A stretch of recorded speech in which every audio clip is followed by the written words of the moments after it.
Mon papa, qui, à la déclaration de guerre, s'est engagé. Il n'était pas français, donc s'est engagé dans la Légion étrangère à l'époque. Et il est parti à la guerre et nous sommes donc restés. Ma maman et mon frère aîné à Paris. Et j'étais donc écolier et est arrivé l'année 1942, le mois de juillet, où il y a eu ces rafles à Paris et dans la région parisienne, et nous avons été raflés. Donc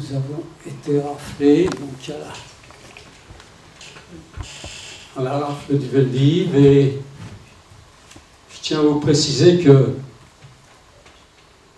pendant cette rafle, je n'ai vu aucun Allemand. C'était des policiers français qui sont rentrés dans les appartements, frappés aux portes. C'était encore la nuit chez nous. Et maman et mon frère et moi avons dû donc descendre dans la rue sous les huées de nos voisins, huées envers les policiers, bien sûr, qui étaient venus nous rafler. Ils avaient fait un tel raffut en frappant, donc ça réveillait tous nos voisins. Et croyez-moi, ces policiers sont descendus dans la rue avec nous, bien sûr, et sous les huées. Et dans la rue, nous avons rejoint tout un groupe déjà de familles et d'enfants arrêtés, et on nous a conduits donc au commissariat du quartier.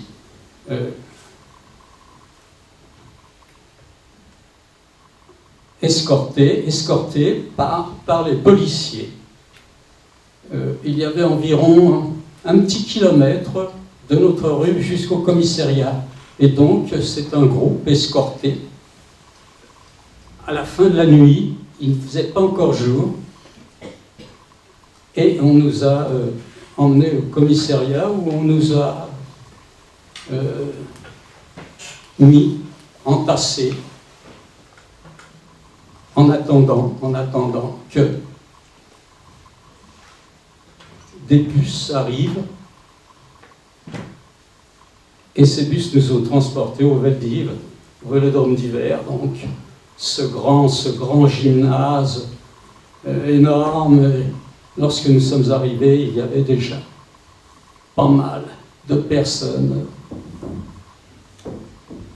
déjà arrêtées, et on s'est installé comme ça où il y avait de la place. Et puis nous avons retrouvé, aperçu notre tante, c'est-à-dire la sœur à maman, qui, elle, habitait dans le 3e arrondissement. Nous étions dans le 12e arrondissement. Donc ma tante et son fils. Et son fils, donc mon cousin. Mais ma tante, son mari, c'est-à-dire mon oncle, lui, ne s'était pas engagé. Toute la famille s'était cachée en province, et ma tante était rentrée à Paris avec son fils. Ils étaient aussi cachés, mais elle était rentrée à Paris, à son domicile, avec un de ses fils, pour payer le terme. Le terme, à cette époque, on payait son loyer tous les 3 mois. C'est pour ça qu'on appelait ça les termes. Et donc, elle voulait être en règle avec le propriétaire. Donc, elle était rentrée, et malheureusement, c'était le jour où eh bien, il y a eu la rafle de la rafle du Veldiv. Et nous sommes restés au Veldiv 2 jours. Et le deuxième jour, il y a eu des appels dans les haut-parleurs et qui disaient que les femmes et les enfants de prisonniers de guerre, parce que j'ai oublié de vous dire que papa entre-temps était parti sur le front et était prisonnier des Allemands, donc en Allemagne, il était prisonnier de guerre. Donc cet appel au Veldiv disait que les enfants et les mamans de prisonniers de guerre peuvent rentrer chez eux, de sorte que nous sommes rentrés à la maison, tandis que ma tante et mon cousin, qui eux, le papa de mon cousin, lui était caché, donc pas militaire, pas prisonnier, donc ma tante et mon cousin ont été déportés donc à Auschwitz et ne sont pas revenus. Et nous sommes rentrés donc dans notre logement à Paris et à la rentrée des classes en septembre, eh bien mon frère et moi nous sommes retournés en classe et croyez-moi il y avait pas mal de chaises vides d'enfants qui avaient été bien sûr arrêtés, déportés dans notre immeuble. Il y avait à chaque étage une famille juive qui ont été raflées au Veldiv pour le Veldiv. Aucun ne sont revenus, nous avons été les seuls à rentrer du Veldiv.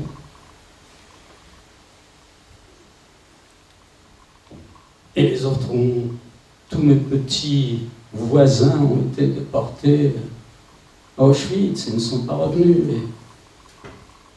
Donc nous sommes rentrés, à la rentrée, nous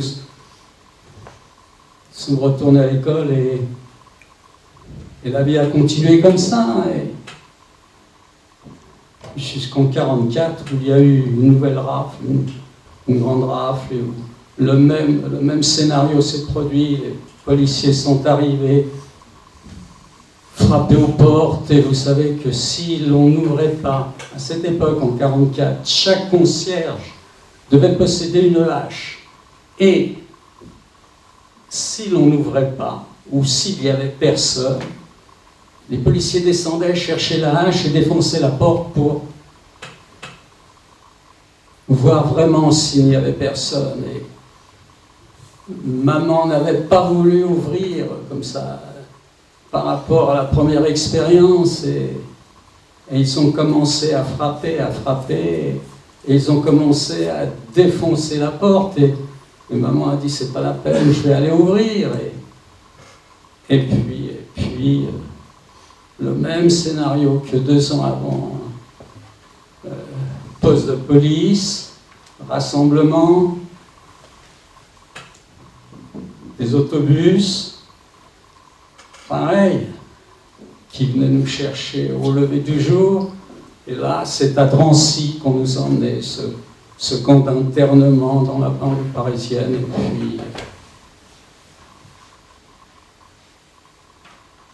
Et puis à Drancy, nous sommes restés 3 mois d'internement. Nous n'étions pas déportables à ce moment-là, étant donné que, bon, ils observaient encore les conventions de Genève, c'est-à-dire que papa étant prisonnier de guerre, donc il ne nous déportait pas. Et puis est venu, au bout de 3 mois d'internement, et bien là, ils ont décidé de nous déporter. Et la déportation, on s'est retrouvé à Bergen-Belsen, avec d'autres femmes, dans ce groupe à Drancy, d'autres femmes et d'enfants, de prisonniers de guerre. Donc nous étions un groupe un petit peu particulier. Et on s'est rendu compte, une fois arrivé à Bergen-Belsen, que nous faisions partie quand même de déportés privilégiés. Privilégiés, c'est-à-dire que nous pouvons garder nos vêtements. Nous avions l'étoile, bien sûr, les vêtements que nous avions au moment de l'arrestation. Et puis nous nous sommes installés et nous avons aperçu déjà des déportés qui étaient déjà là un certain temps dans ce camp et qui avaient triste mine. Et on s'est demandé, mais où est-ce qu'on est, qu'est-ce qu'on va devenir?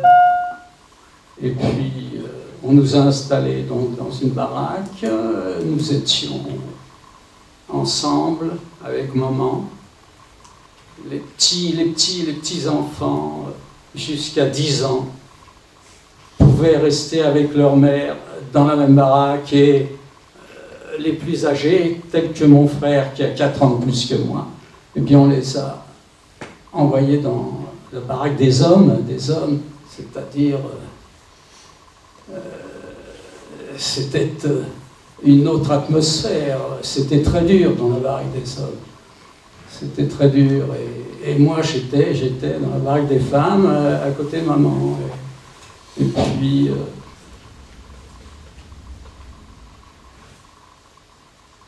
les jours passaient, la nourriture, ce dont on a le plus souffert, pour certains de mes camarades, puisque nous nous revoyons et on en reparle de temps en temps, pour certains, c'était le froid, parce que l'hiver que nous avons passé, l'hiver 44-45, c'était quelque chose, c'était terrible. Moi, ce qui m'a fait le plus souffrir, c'était la faim.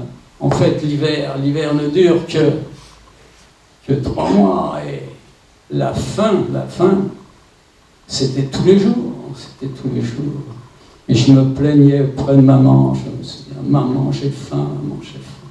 Et mon frère aîné, qui était déjà un petit homme, me grondait, me disait, mais arrête de réclamer, maman ne peut rien pour toi. Elle se prive déjà pour nous, tu sais, elle nous donne déjà une partie. Et puis les jours passaient comme ça, les femmes, les adultes allaient en commando un peu à l'extérieur de notre camp, enfin de notre petit camp, parce qu'en fait Bergen-Belsen était partagé en plusieurs camps. Je sais qu'à côté de nous, il n'y avait qu'un petit barbelé qui nous séparait d'un autre camp où là les déportés étaient enrayés. Vous savez, les costumes rayés. Mais on les voyait, ils étaient très physiquement prêts à tomber. Et c'est là que j'ai vu mes premiers morts. Dans ce camp d'à côté, il y avait qu'un barbelé, on voyait tout ce qui se passait. C'était au début de l'hiver, 44-45, où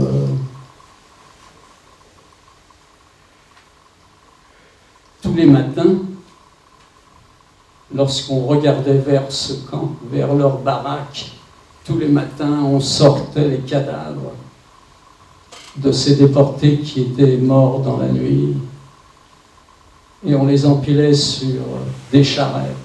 Ces charrettes étaient tirées par d'autres déportés, prêtes à tomber également dans la neige.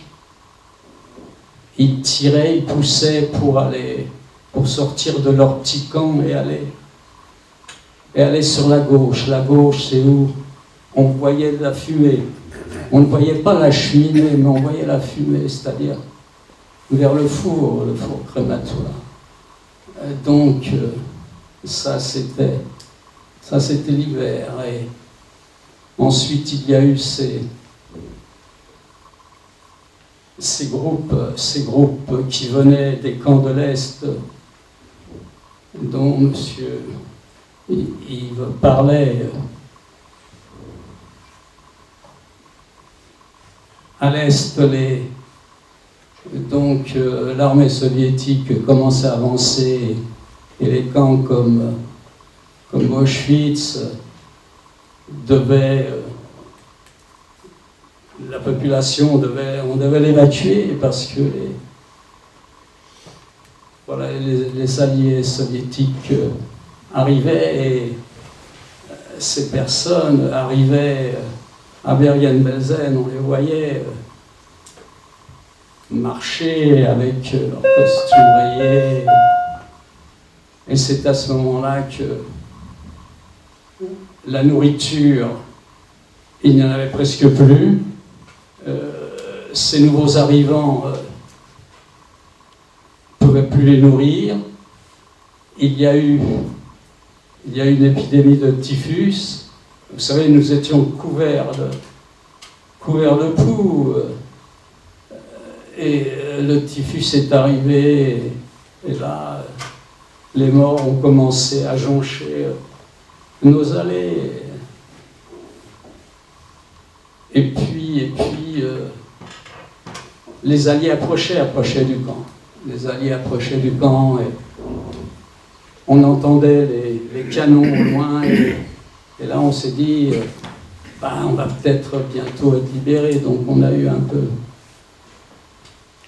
peu d'espoir. Mais nous étions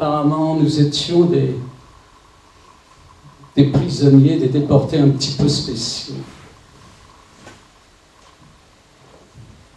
Ils ne voulaient pas. Apparemment, ils ne voulaient pas que l'on soit libérés. Donc, on nous a évacués de ce camp.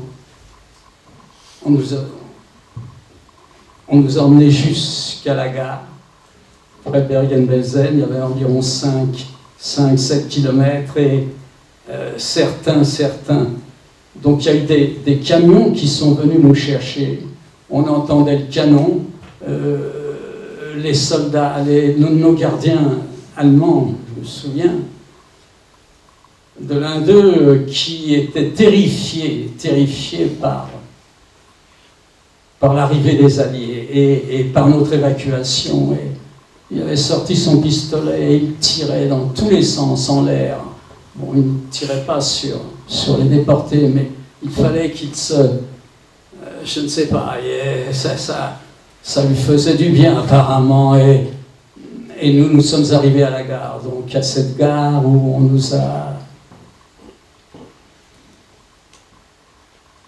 nous a rassemblés sur le quai. Tout le long du quai, il y avait des tas de betteraves sur le quai. On nous a dit, vous prenez chacun une betterave.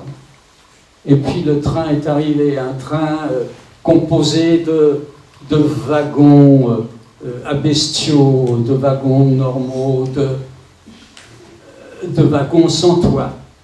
Et quand le train s'est arrêté, chacun devait rentrer dans le wagon qui se trouvait près de lui. Donc je crois me souvenir que notre wagon n'avait pas de toit. Je tiens à vous préciser aussi que nous n'étions pas enfermés dans ces wagons. Les portes étaient ouvertes où on pouvait les ouvrir. Et le train est parti. Il est parti, il a roulé, et puis de temps en temps, il s'arrêtait. Et quand il s'arrêtait, dans chaque wagon, il y a eu de nombreux décès. Il y avait déjà un début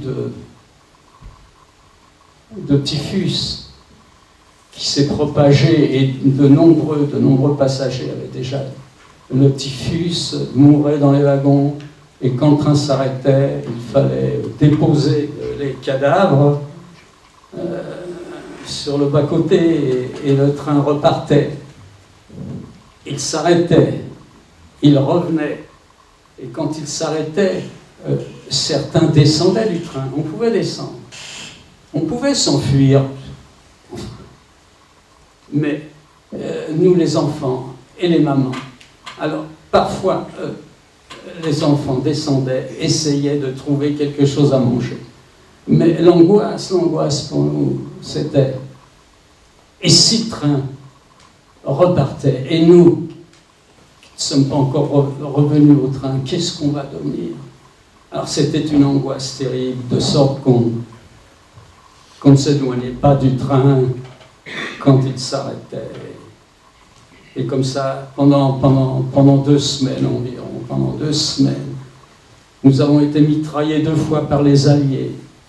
Il y a eu des victimes dans le train par ces mitraillages, mais les Alliés ne savaient pas qui était dans ce train et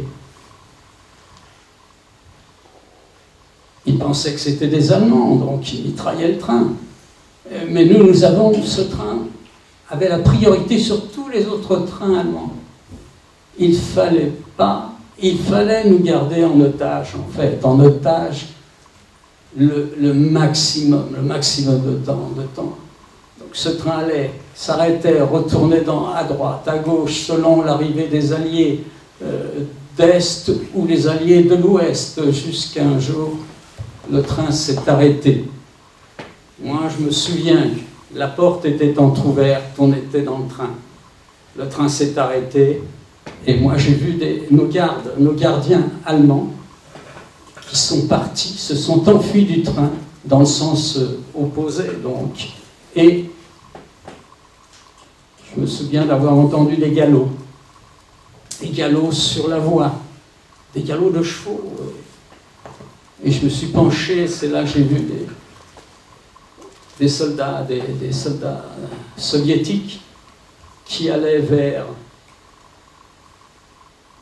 qui étaient en route pour Berlin, et ils se sont trouvés juste là, devant ce train, et quand ils nous ont vus descendre, dans quel état nous étions, ils étaient affolés, et puis c'était la première ligne des combattants soviétiques, c'était des Asiatiques, ils avaient un uniforme très spécial, ils avaient des petits chevaux, des petits potes, c'était oui, tout à fait le type asiatique, pas grand, et aussitôt, parmi nous, il y avait des mamans qui parlaient le russe, qui étaient d'origine russe. Et elles ont pu s'expliquer qui nous étions. Et c'est là qu'ils nous ont pris en charge. C'est-à-dire qu'ils nous ont demandé d'aller le premier village, qui se trouvait à 2 km environ, et d'aller occuper les maisons allemandes, de nous y installer. Et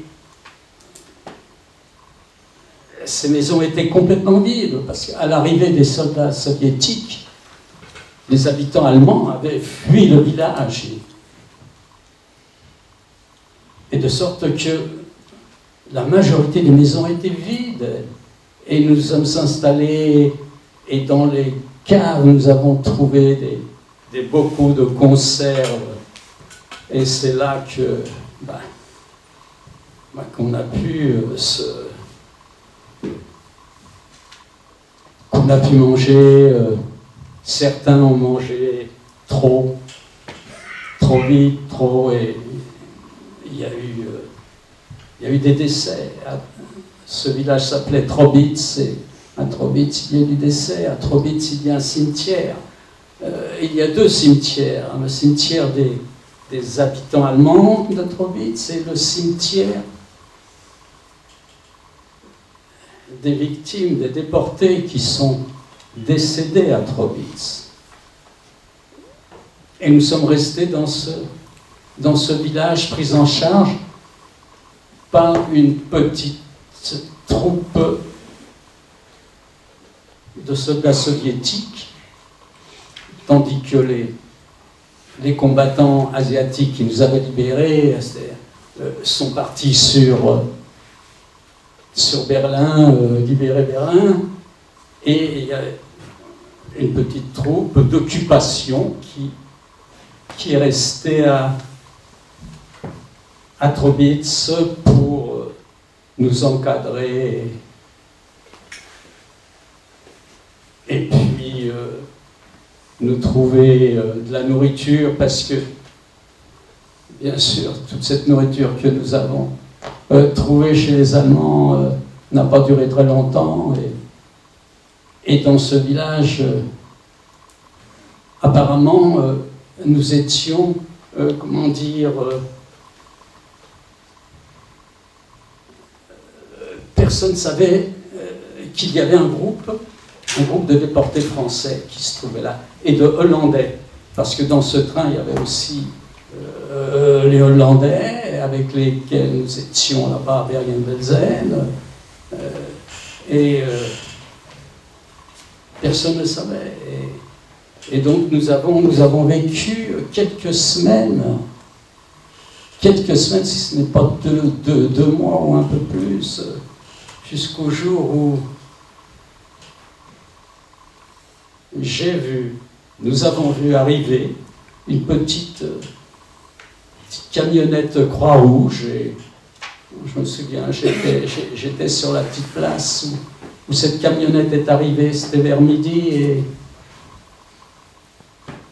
et en fait, il y a un militaire qui est descendu, il semblait avoir un uniforme de soldat français. Et ça c'était une surprise, et moi je me trouvais juste là, à ce moment-là, je me trouvais là, et ce militaire en uniforme de soldat français est venu vers moi. J'étais le seul sur la petite place où il s'était arrêté, et il m'a demandé mais est-ce que tu es français? Et j'ai dit oui. Est-ce que tu as été déporté à Bergen-Belsen? Alors je lui dis oui. Est-ce que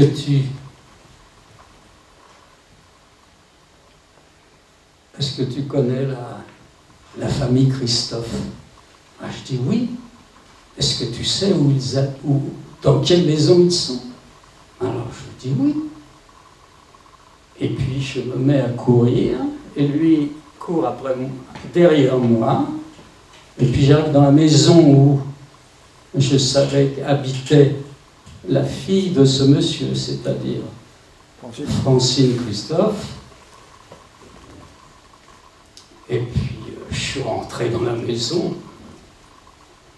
Francine était dans la cuisine en train, donc la fille de ce militaire français, elle était dans la cuisine en train je crois, d'essuyer, de faire la vaisselle. Et puis, bien sûr qu'on se connaissait du camp avec Francine. Et je lui ai dit, ton père est là. Et puis, je suis parti. Ensuite, bon, c'était les retrouvailles. Peu après, il est retourné avec la maman de Francine. Par contre, elle était très très malade. Elle a eu le typhus, elle est restée en quarantaine parce que les soldats russes avaient appelé des médecins, des infirmières. Ils ont monté comme un petit hôpital pour mettre en quarantaine tous ceux qui avaient le typhus, et la maman de Francine était gravement malade. Mais donc, Monsieur Christophe, le papa, a pu avec sa camionnette Croix-Rouge, a pu les emmener avec lui pour retourner en France. Et nous sommes restés, mais il nous a promis à tous, parce qu'il est entré dans tous les foyers où nous étions installés. Il a pris nos noms et il a promis qu'aussitôt rentré, il fera le nécessaire pour avertir là-bas, en France, qu'il y avait un groupe de Français qui était là depuis un certain temps et qui attendait qu'on vienne les rapatrier. Et quelques jours après, des camions américains qui sont arrivés dans la zone russe. Les camions américains sont arrivés et nous ont embarqués pour retourner vers la France. On est en camion comme ça jusqu'à Strasbourg. À Strasbourg, on nous a remis nos papiers de rapatriés, en fait. Hein. Le premier papier officiel de déporter, de rapatrier. Et puis un train nous a amenés jusqu'à Paris, en passant par Nancy. Je me souviens qu'à Nancy, au milieu de la nuit, des infirmières de la Croix-Rouge nous ont donné des sandwichs avec des sardines à l'intérieur. C'était bon. C'était bon. Et puis à Paris, on nous a emmenés à l'hôtel du Tessia. Vous savez, c'est cet hôtel qui avait été réquisitionné pour accueillir les déportés qui rentraient, les prisonniers de guerre aussi. Et c'est là que papa, qui avait été rapatrié quelques semaines avant nous, qui ne savait pas où nous étions, qui ne savait pas.